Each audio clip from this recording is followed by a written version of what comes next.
Bab 1481. Itu menggelikan. Jadi itu sebabnya Jeremy mencuri bayi pertama. Aku tidak percaya dia sudah melakukan itu. Tanpa malu-malu berpura-pura menjadi satu keluarga besar yang bahagia bersama Sofia selama 3 tahun terakhir sementara Corinne telah menunggunya kembali. Edmund, tetaplah di dekat pintu dan pantau situasi melalui lubang intip. Segera beritahu saya jika siapapun yang masuk atau keluar dari suite itu boleh bertanya, perintah Lukas dengan ekspresi muram.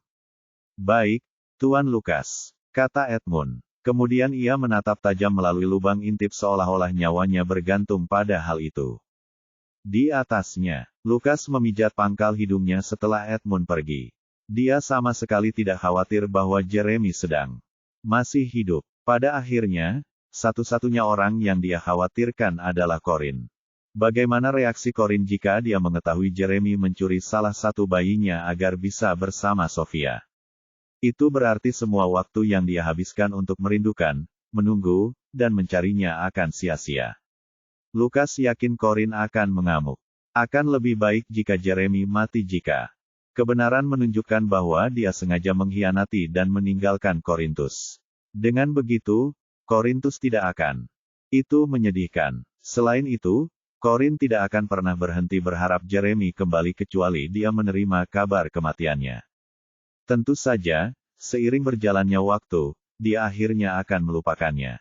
Sementara itu, di suite kepresidenan tempat Sofia menginap, Sofia menerima telepon dari rumah lelang, yang memintanya untuk kembali guna memverifikasi identitasnya sebagai orang lain.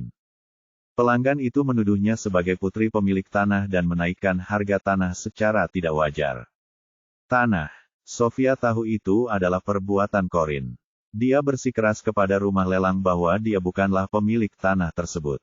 Putri pemilik rumah lalu menutup telepon. Dia tahu bahwa itu bukanlah akhir dari masalah ini. Pasti akan ada lebih banyak masalah di kemudian hari.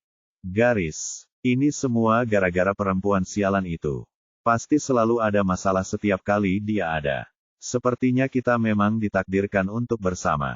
Musuh bebuyutan atau semacamnya, pikir Sofia. Sofia sedang tidak dalam kondisi pikiran yang tepat untuk mempedulikan sebidang tanah itu karena dia lebih mengkhawatirkan hal lain. Tentang reaksi Jeremy saat melihat Corinne. Meskipun Jeremy tidak bersikap berbeda saat melihat Corinne, Sofia tetap tidak bisa menahan diri. Tetapi takut ingatannya akan kembali menyerbu saat pemicu ditekan. 3 tahun lalu, setelah mereka mencabut surat nikah mereka, Sofia mengarang alasan bahwa dia ingin Jeremy akan membantunya menyeleksi seorang pria agar pria itu tinggal lebih lama di Molomia. Awalnya memang tidak ada pelamar. Semua orang di Molomia tahu bahwa dia adalah putri Adam, jadi tidak seorang pun berani merayunya sama sekali. Alasan dia ingin Jeremy tetap tinggal adalah karena dia telah mempekerjakan, meskipun itu tidak mudah, seorang yang berbakat. Hipnoterapis akan melakukan hipnosis pada Jeremy agar dia melupakan siapa dirinya dan segala hal tentang dirinya. Tentang masa lalunya, dia bahkan meminta ahli hipnoterapi untuk membuat Jeremy jatuh cinta padanya tanpa harapan dan selamanya. Sayangnya, hal itu tidak berhasil meskipun kehilangan memori tersebut terjadi. Hipnoterapis terkenal dunia itu mengatakan bahwa dia belum pernah bertemu orang dengan kemauan sekuat itu. Tidak. Belum pernah ada yang menolak hipnosisnya sebelumnya. Jeremy adalah kasus tersulit yang pernah ia tangani. Menghipnotis Jeremy agar dia melupakan masa lalunya saja sudah sangat melelahkan bagi ahli hipnoterapi. Dan seberapa keras pun dia berusaha, dia tidak bisa membuat Jeremy jatuh cinta pada Sofia. Sofia menghela napas saat mengingat semua itu. Bahkan hipnosis pun tidak berguna. Apakah aku benar-benar seperti itu? Tidak layak dicintai. Bab 1482. Semakin Sofia tidak bisa mendapatkan Jeremy, semakin dia menginginkannya. Bahkan ada saat-saat di mana dia sendiri tidak bisa memastikan apakah dia menginginkannya karena dia mencintainya atau karena keras kepalanya. 2. Bagaimanapun, dia tidak ingin menyerah padanya atau membiarkannya menikah dan hidup bahagia dengan Corinne. Dia masuk ke kamar tidur dan melihat Benjamin telah tertidur di tempat tidur sementara Jeremy sedang Menatap keluar jendela besar dari lantai hingga langit-langit, tenggelam dalam pikirannya. Setelah mengamatinya beberapa saat, Sofia akhirnya berkata, "Zakari, apakah Benyamin sudah tertidur? Apakah kamu lapar? Mau saya teleponkan ke hotel untuk layanan kamar?" Jeremy tampaknya tidak terkejut mendengar suara wanita itu tiba-tiba datang dari belakangnya. Dia hanya berbalik dengan tenang dan berkata, "Kami sudah memesan layanan kamar selama beberapa hari terakhir. Baik Benyamin maupun saya berpikir makanannya di sini rasanya terlalu berminyak atau terlalu hambar. Kami sama sekali tidak menyukainya. Mungkin kamu bisa pergi membeli bahan makanan dan kita bisa memasak sendiri saja." Ini adalah pertama kalinya Jeremy memintanya melakukan hal seperti itu. Sambil mengerutkan kening karena bingung, dia berkata, "Tapi, kami berdua sama-sama tidak tahu cara memasak. Kita bisa belajar. Kurasa memasak akan menyenangkan, kita akan memasak untuk diri sendiri. Lagi pula, lihat aku. Ada sedikit lemak di tubuhku. Kemungkinan aku bisa berjalan lagi sangat kecil, dan sangat membosankan menghabiskan hidupku terperangkap di kursi roda ini. Kurasa aku tidak mungkin bisa berjalan lagi. Aku tidak sanggup jika harus makan hal yang sama berulang kali setiap hari," kata Jeremy. Sofia terkejut. Ia merasa kasihan padanya. Bagaimanapun, Jeremy dulunya adalah orang yang cakap. Pria yang ditakuti semua orang, tetapi kenyataannya telah berubah. Dia harus menghabiskan seluruh waktunya di kursi roda. Selain itu, dia adalah yang harus disalahkan karena membuatnya berada dalam kondisi itu. 1. Namun, dia meyakinkan dirinya sendiri bahwa dia tidak punya pilihan selain melakukan itu. Dia sangat khawatir bahwa dia akan tinggalkan dia dan kembali ke Corinne setelah kakinya sembuh.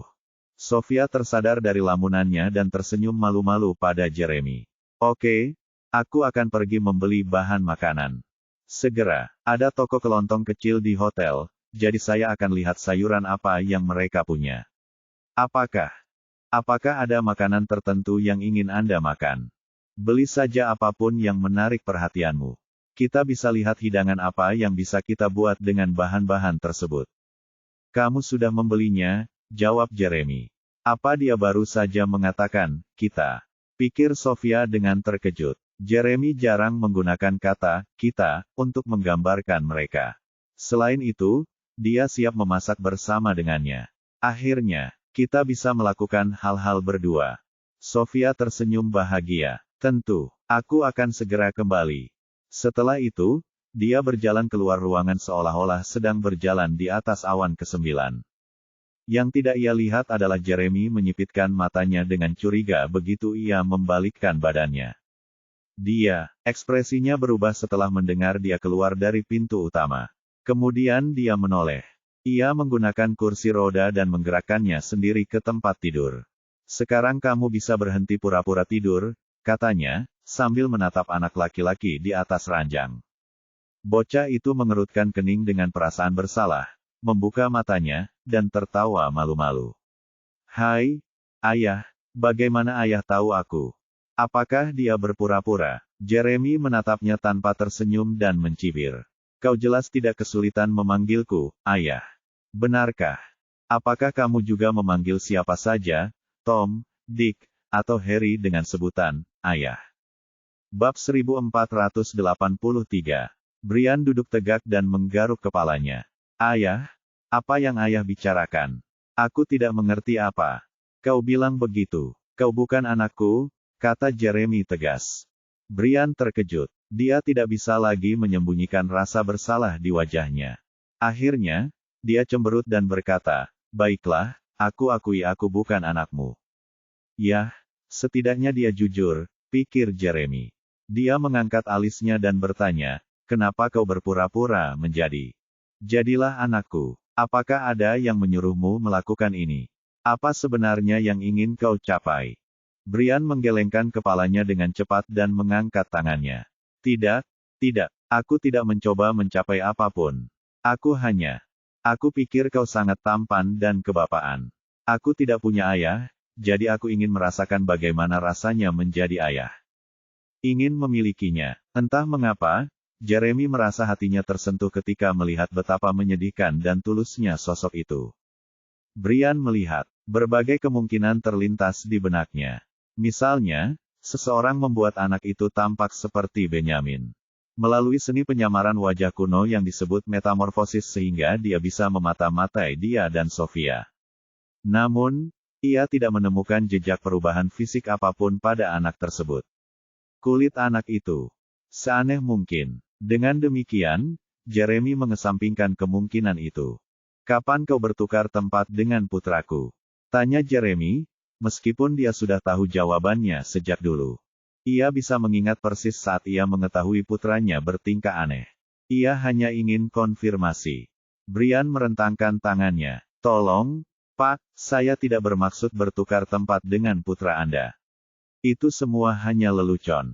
Kebetulan, Sabtu lalu, Ibu mengajakku, kakakku, dan adikku piknik, dan saat itulah saya melihat seseorang. Saya menerbangkan layang-layang kartun yang saya sukai, jadi saya mengikuti layang-layang itu untuk mencari tahu siapa pemiliknya. Saat itulah saya melihat anak kecil itu menerbangkan layang-layang, dan dia mengenakan topeng kartun. Saya menghampirinya untuk bertanya, di mana dia membeli layang-layang itu dan memohon padanya untuk mengizinkanku memakai topeng kartun itu untuk sementara waktu. Setelah dibujuk beberapa kali, dia setuju membiarkan saya memakai topeng kartunnya. Tapi ibu saya datang mencarinya. Aku langsung bereaksi begitu aku memakai masker. Aku tidak tahu kenapa, tapi dia malah membawa anak yang lain pergi, bukan aku. Aku mulai mengejarnya, tapi wanita bernama Sofia itu menangkapku dan mengatakan bahwa aku tidak boleh lari sendirian. Lalu aku melihatmu. Setelah itu, aku dibawa kembali ke sini. Aku bersumpah begitulah semuanya terjadi. Jeremy mengingat kembali semua yang terjadi Sabtu lalu. Benyamin pergi mengambil kartunnya. Ia tidak berhenti menangis setelah Sofia menemukannya. Ia terus mengatakan bahwa ia juga menginginkan ibunya. Jadi dia menangis karena ibu kandungnya, bukan Sofia. Tapi bagaimana mungkin anak laki-laki lain di luar sana terlihat seperti itu? Persis seperti anakku. Apakah doppelganger itu ada? Telepon ibumu sekarang dan beritahu dia di mana kamu berada. Minta dia untuk membawa anakku kembali dan beritahu dia juga bahwa aku akan membuatnya membayar jika anakku terluka dengan cara apapun, kata Jeremy setelah memikirkannya. Brian mengerutkan kening. Jangan khawatir, Tuan. Ibu saya wanita yang sangat baik. Putra Anda pasti sangat mirip dengan saya. Dia sampai salah mengira dia sebagai aku. Dia pasti akan memperlakukannya dengan baik karena dia mengira dia adalah aku. Jeremy menganggap dirinya sebagai orang yang berhati-hati dan curiga, tetapi entah mengapa, dia sama sekali tidak merasakan hal itu. Khawatir dengan situasi yang aneh tersebut. Bab 1484. Mungkin itu karena dia melihat Corin di rumah lelang sebelumnya pada hari itu dan mengira dia memang. Agar tidak terlihat seperti orang jahat. Dia menyipitkan matanya ketika bayangan Corin terlintas di benaknya. Ibumu berprofesi sebagai apa? Tanyanya. Ibuku hebat sekali. Dia presiden perusahaan ayahku. Kata Brian dengan bangga. Ekspresi skeptis terlintas di mata Jeremy. Dia seorang presiden, tapi dia tidak terlihat seperti itu. Tipe orang yang mampu memimpin perusahaan.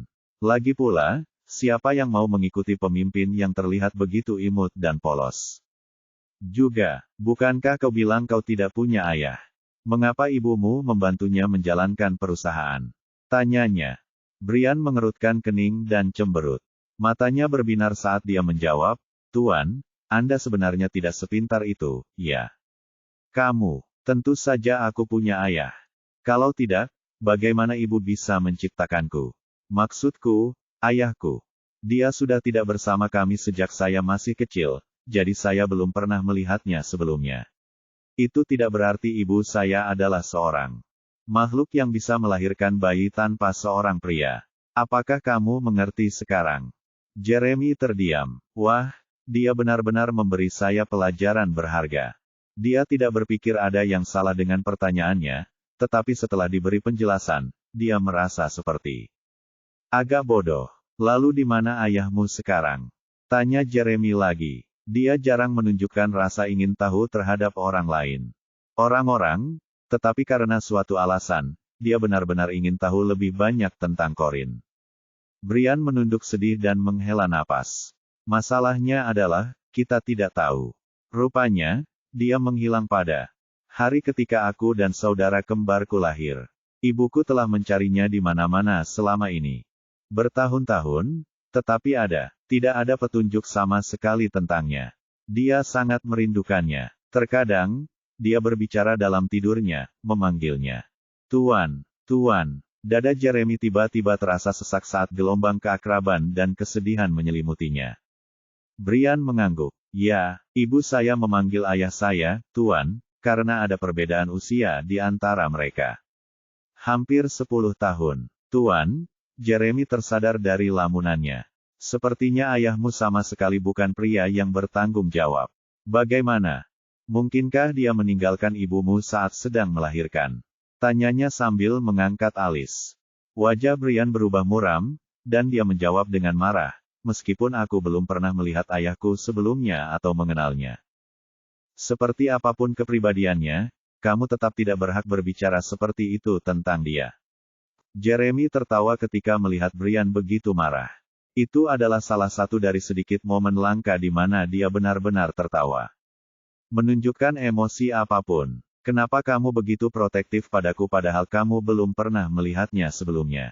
Tidakkah menurutmu dia seharusnya tidak terlibat dalam ini? Kau meninggalkan ibumu begitu saja. Perasaan Brian terhadap ayahnya sangat rumit, setidaknya begitulah adanya. Setelah memikirkannya, dia berkata, serius, aku tidak tahu persis apa yang terjadi waktu itu karena ibuku tidak mau memberitahu kami, tapi aku percayalah pada penilaiannya terhadap orang lain. Fakta bahwa dia bersedia menikahi ayahku berarti ayahku pasti orang yang baik. Orang yang hebat. Jika tidak, dia tidak akan dengan keras kepala menunggunya kembali sampai sekarang. Dia tidak akan. Aku bahkan menatap pria lain sebagai bentuk penghormatan kepada ayahku. Jeremy menyipitkan matanya. Maksudku, ibumu tidak pernah menerima pria lain. Kemajuan sama sekali. Brian mengangguk dengan tegas. Benar, tidak mengherankan jika pria lain menyukainya karena dia sangat cantik. Tapi dia bahkan tidak mau meluangkan waktunya untuk mereka. Dia lebih banyak menghabiskan waktunya untuk mengelola bisnis ayahku. Perusahaan karena dia bilang dia harus melindungi kerja keras ayahku. Jeremy terkejut. Ia takjub dengan karakter Corin. Kurasa itu sebabnya.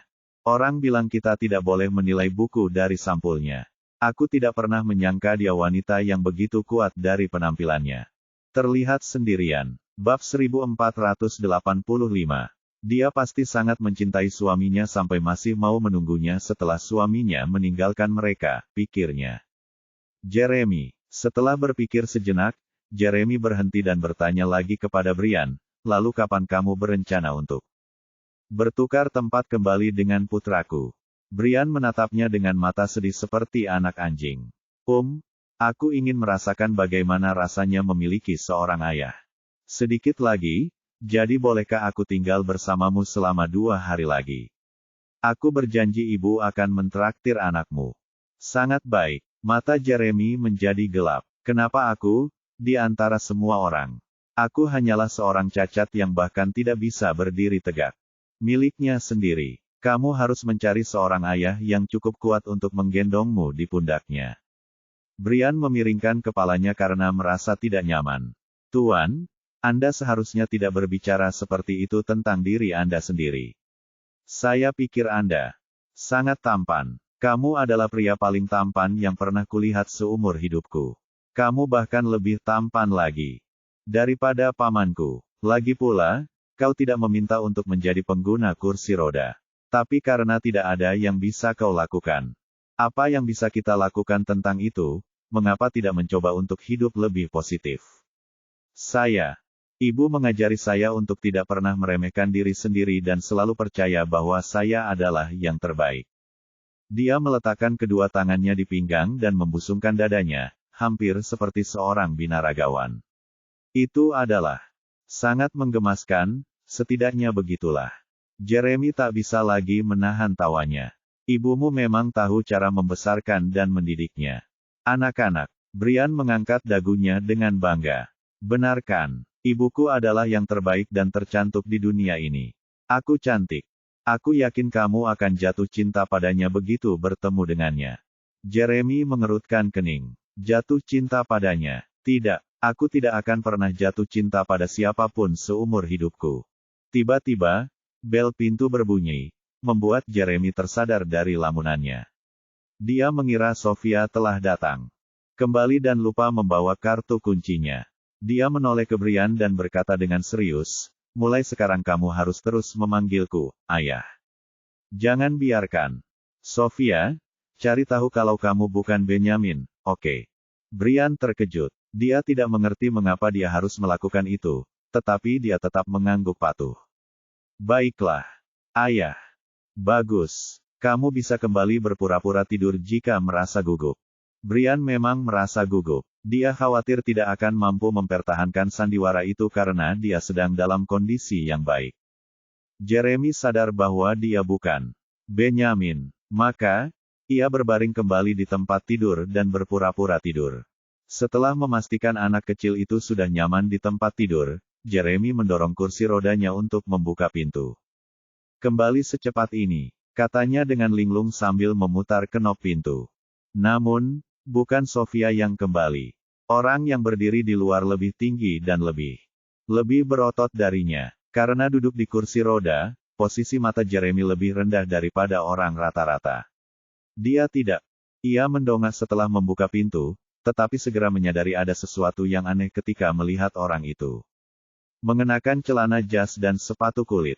Pupil matanya menyempit, dan ketika dia mengangkat kepalanya, dia melihat wajah yang anehnya familiar dan tidak familiar. Pria itu menatap balik Jeremy dengan tenang, tetapi Jeremy tak kuasa menahan amarah yang terpendam di baliknya. Mata itu, Lukas mendengus ketika melihat betapa terkejutnya Jeremy. Ada apa? Apa kau tidak berpikir aku akan menemukannya? Anda, bab 1486. Jeremy memang terkejut, tetapi dia heran mengapa seorang pria mengetuk pintunya pada saat seperti ini. Sudah larut malam. Itu saja. Dia sama sekali tidak mengerti apa yang Lukas katakan. Siapakah kamu? Tanyanya. Lukas terkejut dengan pertanyaan itu. Senyum sinisnya semakin terlihat jelas ketika dia berkomentar. Apa? Ada apa? Apakah kamu kehilangan ingatan atau semacamnya? Ya, benar. Dilihat dari caramu berbicara padaku, kurasa kita dulunya musuh. Tanya Jeremy dengan tenang. Lukas sangat marah dengan sikap acuh tak acuhnya. Dasar bajingan. Apa kau tahu berapa lama lagi Corin akan hidup? Mencarimu. Kau telah membuang 3 tahun hidupnya. Jeremy merasakan sedikit sakit di hatinya ketika mendengar nama Corin. Siapa Corin? Tanyanya sambil mengangkat alis. Lukas mencengkeram kerah bajunya. Seharusnya aku tidak pernah membiarkan Corin menikahi bajingan sepertimu. Pada saat itu, terdengar suara pintu lift terbuka dari koridor. Jeremy melirik ke arah lift sebelum menepis tangan Lukas. Aku tidak bisa bicara sekarang. Silakan kembali besok siang pukul 2.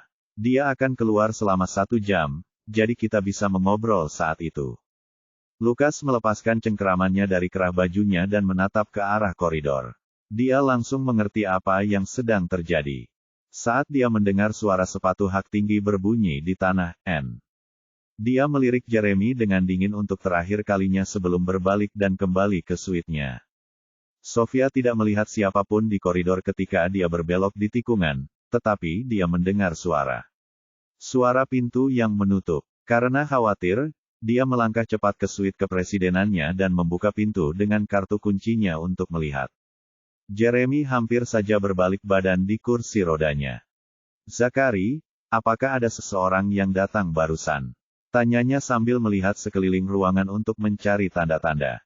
Karena ada orang lain yang pernah berada di dalam. Tanpa menoleh ke belakang untuk melihatnya, Jeremy terus menggerakkan kursi rodanya ke kamar tidur sambil berkata.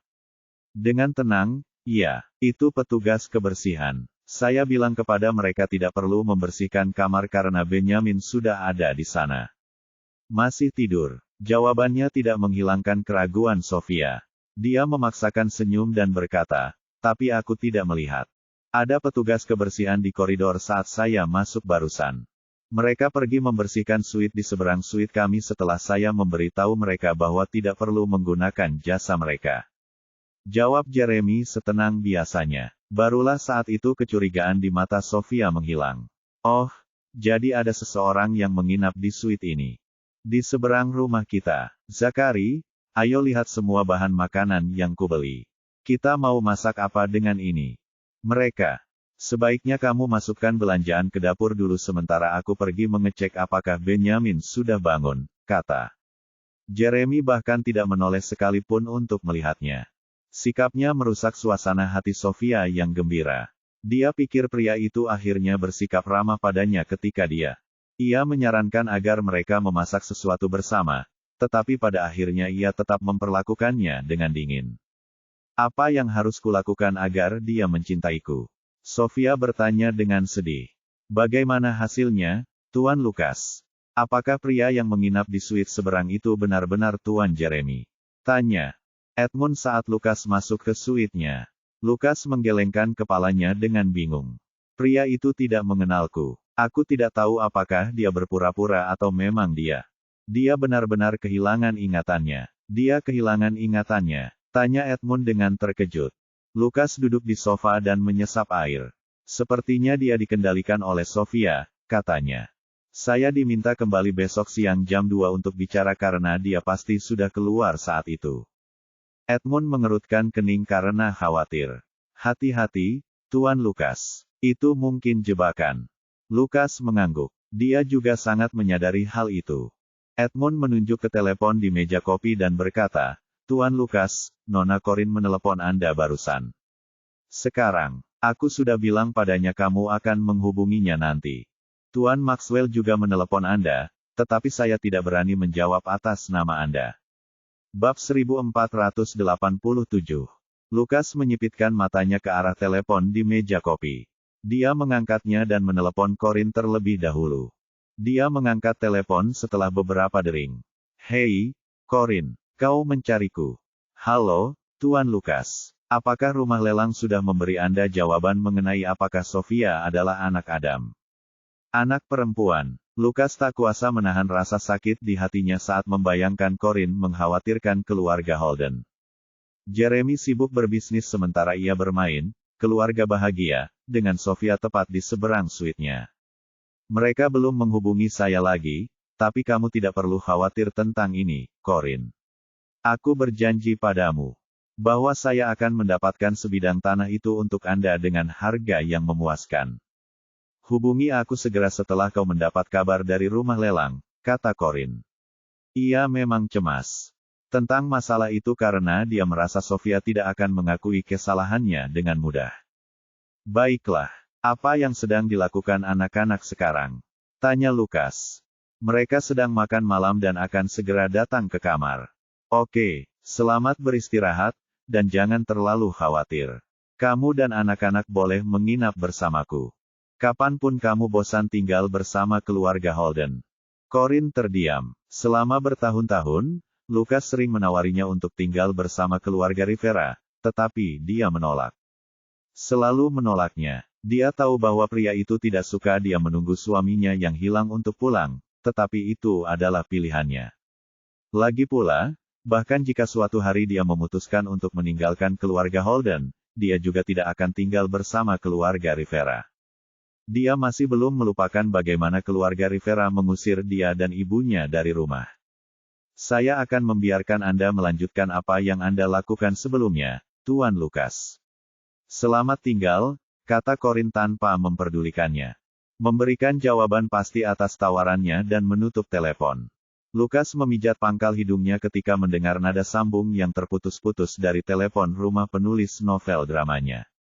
Telepon. Keinginan terbesarnya adalah agar Corin menjalani sisa hidupnya dengan bahagia dan tanpa kejadian tak terduga. Giliran, dia memberi dirinya waktu untuk menenangkan diri sebelum menelepon ayahnya. Hai ayah, apa kabar? Lukas, kamu di mana sekarang? Kenapa kamu tidak pulang untuk akhir pekan?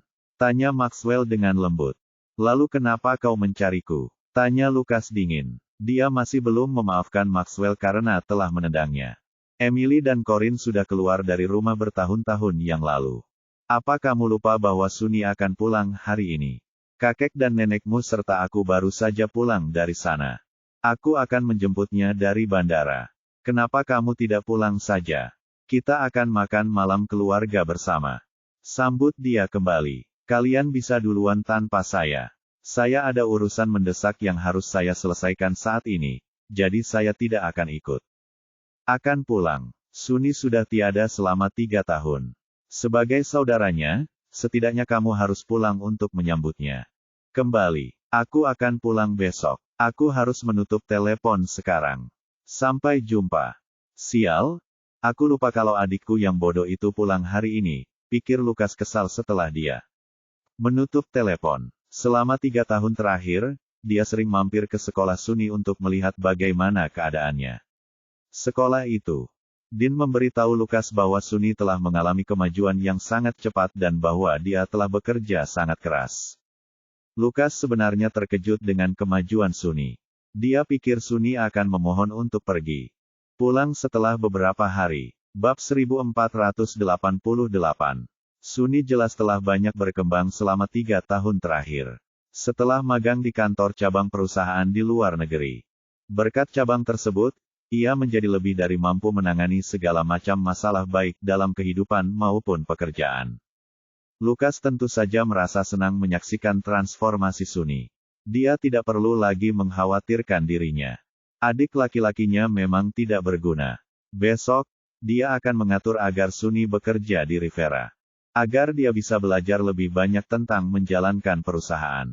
Sementara itu, kembali ke rumah besar keluarga Rivera. Ini adalah kali pertama dalam 3 tahun Sunny pulang ke rumah. Ah, enaknya bisa pulang. Pikir Sunny sambil bermalas-malasan di sofa dengan kedua tangannya di belakang punggung. Kepala, apa kata Lukas? Apakah dia akan kembali? Tanyanya saat melihat Maxwell menutup teleponnya. Sudut matanya. Dia bilang dia sibuk dan akan pulang untuk menemuimu besok, jawab Maxwell sambil meletakkan ponselnya. Meja kopi. Sunny sama sekali terkejut dengan jawabannya. Dia mencibir dan berkata, aku tahu dia tidak akan pernah menempatkanku di atas segalanya. Bekerja. Meskipun begitu, Sunny sama sekali tidak marah pada Lukas. Dia belum melihat Maxwell, Beatrice, atau Cedric. Selama 3 tahun dia berada di luar negeri. Dengan Lukas, situasinya berbeda. Lukas akan mengunjungi Sunny di sekolahnya setiap bulan dengan membawa hadiah dan, tentu saja, ceramah. Meskipun demikian, Sunny tahu bahwa kakak laki-lakinya hanya bermaksud baik. Meskipun Sunny takut pada Lukas, hal itu tidak menghalangi kedua saudara itu untuk menikmati hubungan yang baik. Tentu saja, kesenjangan generasi memang terkadang menyulitkan mereka untuk saling memahami. Setelah Sunny makan malam bersama keluarganya, dia mengambil kunci mobil dan memberitahu mereka bahwa dia akan pergi keluar. Untuk bertemu dengan beberapa teman lama.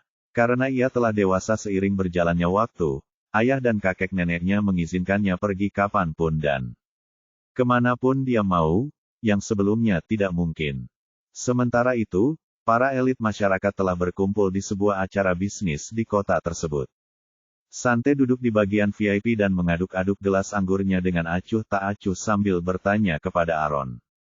Jadi, bagaimana perkembangan penyelidikan terhadap suami Sofia? Aaron menyilangkan kakinya dan mengerutkan kening. Tidak berjalan dengan baik. Sepertinya Sofia sangat terpengaruh. Ia berusaha keras untuk merahasiakan identitas suaminya. Kita hanya tahu bahwa suaminya menggunakan kursi roda. Dia cacat, dan tidak ada fotonya dimanapun sama sekali.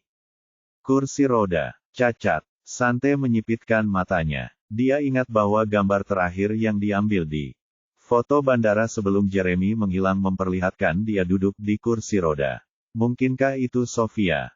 Suami saya benar-benar. Dia sedang memikirkan hal itu ketika Aaron tiba-tiba menyenggolnya dengan siku, menyebabkan dia hampir terjatuh. Dia menumpahkan anggurnya. Sante tersadar dari lamunannya dan menatap Aaron dengan tajam. Untuk apa itu? Aaron sedang melihat ke arah lain. Dia menggesturing dengan dagunya ke arah itu dan berkata, lihat ke sana. Nah, Sante, Kekasih lamamu sudah kembali. Sante mengira dia sedang berhalusinasi, tetapi dia tetap menatap ke arah itu dengan kesal. Matanya langsung melebar saat melihat Sunny. Sunny sedang mengobrol dan bersulang dengan sekelompok pemimpin bisnis. Seluruh dirinya memancarkan aura yang berwibawa. Semacam kedewasaan dan kepercayaan diri yang tidak dimilikinya 3 tahun lalu. Selain itu, tubuhnya juga terlihat lebih berisi. Bentuk tubuhnya yang kurus kering telah hilang, dan digantikan oleh bahu yang lebar dan tegap. Perut berotot yang akan membuat wanita manapun tergila-gila padanya. Dia tampak sehat, energi, dan tampan. Dia pasti merasakan seseorang sedang menatapnya karena tiba-tiba dia menoleh ke arah Sante. Mata mereka bertemu. Dia tersenyum dan mengangkat gelasnya ke arahnya sebagai salam sebelum kembali ke tempatnya. Percakapan dengan para pemimpin bisnis. Cek, mantan kekasihmu itu sudah dewasa sekali, puji Aaron. Bab 1489. Sante mengalihkan pandangannya dari Sunny dan menyesap anggurnya. Dia sudah tidak tampan lagi, itu sudah pasti. Pertama kamu mengeluh dia terlalu kekanak-kanakan, dan sekarang kamu mengeluh dia sudah tidak imut lagi. Apa yang harus kulakukan? Kau mau apa, Sante? Sante meletakkan gelas anggurnya. Aku tidak mau apa-apa. Permisi, aku mau ke kamar mandi dulu. Dia berdiri, menaikkan kacamata berbingkai emasnya, dan berjalan ke arah kamar mandi. Setelah selesai urusannya, dia pergi untuk mencuci tangannya. Namun, sudah ada seorang pria di sana. Mencuci tangannya di area wastafel karena wastafel terletak di antara wastafel pria dan wanita. Toilet. Sante bisa mengenali pria itu sebagai Sunny berdasarkan perawakannya dan pantulannya di cermin. Itu tidak. Ia menghentikan langkahnya. Ia terus berjalan dengan santai dan tenang menuju area wastafel. Hai Sante, sudah lama kita tidak bertemu, kata Sunny sambil memandanginya dari cermin. Ya, memang benar, jawab Sante sambil mencuci tangannya. Kau terlihat berbeda dari sebelumnya, Sante, kata Sunny sambil tersenyum sopan. Sante mengangkat alisnya. Begitukah? Apa yang membuatmu berpikir begitu? Sunny terus tersenyum. Kulitmu tidak semulus dulu lagi, dan wajahmu agak kendur. Nah, kurasa waktu telah mengubahmu, iya. Kamu jauh lebih cantik 3 tahun lalu. Sante terdiam. Astaga, bocah nakal itu sama sekali tidak berubah. Sunny mengerutkan kening karena kecewa ketika melihat Sante tidak mengatakan apapun. Sante, aku hanya bercanda denganmu. Kamu sebenarnya tidak marah, kan? Sante selesai mencuci tangannya dan mematikan keran. Tidak, lagi pula, kau hanya mengatakan yang sebenarnya. Aku memang jauh terlalu tua untukmu, katanya dengan acuh tak acuh. Kemudian dia berbalik dan mengeluarkan beberapa tisu. Untuk menyeka tangannya. Namun, tangannya bahkan belum menyentuh tisu sebelum sepasang tangan kuat mencengkeramnya. Bahu dan memutar tubuhnya kembali. Sante menatap Sunny dengan kaget, menunggu Sunny menjelaskan dirinya. Sambil masih memegang bahunya, Sunny menatapnya dan berkata, sekarang setelah aku melihat lebih dekat. Lihat, kamu sebenarnya tidak terlalu tua. Lagi pula, dengan penampilanmu, beberapa kerutan di sana-sini justru akan membuatmu terlihat lebih tua. Lebih panas. Dia mendekat padanya sambil berbicara. Sante harus mengakui bahwa Sunny telah menjadi lebih tampan dari sebelumnya, belum lagi lebih jantan. Dan juga lebih seksi. Dia tidak bisa menahan diri lagi. Bukannya mereka belum pernah melakukannya sebelumnya, jadi dia memejamkan matanya. Perlahan-lahan, namun, ciuman itu tidak terjadi. Sebaliknya, dia mendengar Sunny tertawa terbahak-bahak. Sante, kenapa kau menutup mata? Apa kau pikir aku akan menciummu?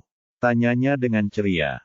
Sante membuka matanya dan melihat ejekan di mata Sunny, yang dulunya hanya dipenuhi dengan ketulusan. Sial, aku telah ditipu, pikirnya. Dia menaikkan kacamata berbingkai emasnya dan tidak mengatakan apapun. Maaf mengecewakanmu, tapi aku sudah punya pacar sekarang. Jadi kamu tidak akan pernah melihatku mencium gadis lain lagi. Tidak seperti kamu, aku sangat setia kepada pasanganku, kata Sunny. Jelas sekali dia bermaksud menyakiti Sante dengan kata-katanya. Oh, Baguslah kalau begitu, dan memalukan bagi saya, kata Sante tanpa ekspresi. Tidak senang dengan sikapnya yang seenaknya, Suni mengangkat tangannya dan... Bab 1490. Suni mengambil 2 lembar tisu dari dispenser di belakang Sante untuk mengeringkan tangannya sebelum membuangnya ke dalam tempat sampah. Kemudian dia berbalik dan berjalan keluar dari kamar mandi. Seolah-olah dia merasa jijik padanya. Sante terkekeh melihat sosok Suni yang menjauh, sambil berpikir, dia bertingkah seperti pria berusia 40 tahun. Dia berbalik untuk melihat dirinya di cermin. Apakah wajahku benar-benar kendur? Benarkah? Apakah begitu jelas bahwa aku sudah tua? Tapi tahun ini aku baru berumur 26 tahun. Saat kembali ke tempat duduknya, Sante melewati lantai dansa dan melihat Suni menari waltz bersama seorang gadis yang tampaknya berusia sekitar 20 tahun. Itu pasti pacarnya. Dia mungkin juga berasal dari keluarga kaya seperti dia. Yah, mereka pasti pasangan yang cocok, pikirnya. Kenapa lama sekali? Apa kau sedang mengadakan pertemuan rahasia dengan seseorang? Goda Aaron. Setelah Sante kembali ke tempat duduknya, Sante memutar bola matanya ke arahnya. Mana mungkin, aku akan meninggalkan pesta ini sekarang. Apa kau ikut denganku? Aaron mengangkat alisnya. Kenapa kau pergi secepat ini? Bukannya kita tidak ada kegiatan di rumah. Ada apa? Kamu cemburu karena mantan pacarmu sedang berdansa dengan gadis lain sekarang. Sante terlalu malas untuk berdebat dengannya, jadi dia hanya berkata, aku berencana mengunjungi bos dan anak-anak selagi malam masih awal. Setelah itu, dia mengambil jaket jasnya dan melangkah keluar dari ruangan. Aaron juga ingin bertemu Corin dan anak-anak, tetapi dia melihat Suni tiba-tiba menolak ajakannya untuk berdansa. Berpartner dan mengikuti Sante keluar. Melihat itu, Suni duduk kembali di kursinya dengan senyum penuh arti dan melanjutkan minum anggurnya sendiri. Setelah berada di luar, Sante masuk ke mobil yang dikemudikan sopirnya dan sedang mengetik pesan teks untuk Corin ketika sopirnya membunyikan klakson. Dia mendongak dan melihat seseorang berdiri di depan mobil. Orang itu tidak mau minggir. Tidak peduli berapa kali pengemudi membunyikan klakson mobil. Kesal, pengemudi itu menurunkan jendela dan berteriak, tolong minggir agar kami bisa lewat. Orang itu berjalan ke sisi pengemudi. Sante mengira itu adalah anak orang kaya manja yang terlalu banyak minum, jadi dia terkejut ketika wajah Suni muncul di sisi jendela pengemudi, menatapnya. Oh, jadi ini mobilmu, Sante. Kenapa kau pergi secepat ini? Apa kau tidak ingin bersenang-senang lagi? Tanya Sante. Cerah dengan senyum, Sante mengerutkan kening. Ada sesuatu yang harus kulakukan. Kalau begitu, bolehkah saya meminta tumpangan? Saya mengendarai mobil sendiri ke sini, tapi sepertinya saya terlalu banyak minum. Minum, kau tahu kan kata orang, jangan minum lalu mengemudi dan sebagainya, kata Suni dengan berani. Sante menatapnya dengan tenang dan diam sebelum mengangguk. Baiklah, masuk ke mobil. Suni tersenyum lebar padanya. Terima kasih, katanya sebelum buru-buru masuk ke dalam mobil. Terima kasih kembali. Sante berpikir dia akan duduk di kursi penumpang depan karena dia bertindak seolah-olah dia benar-benar jijik padanya. Beberapa saat yang lalu, karena itu, dia terkejut ketika pria itu malah duduk di sebelahnya di kursi belakang. Bagian dalam mobil dengan jendela tertutup terasa seperti ruangan gelap rahasia. Tidak akan mengherankan jika seorang pria dan seorang wanita tiba-tiba merasakan gelombang nafsu yang menguasai mereka. Oleh karena itu, untungnya sopir bersama mereka dan musik yang diputar membantu mengurangi rasa canggung. Ketegangan terasa di udara. Anda ingin pergi kemana, Tuan Suni? Tanya Sante. Di mana saja tidak masalah, jawab Suni. Di mana saja boleh, pikir Sante.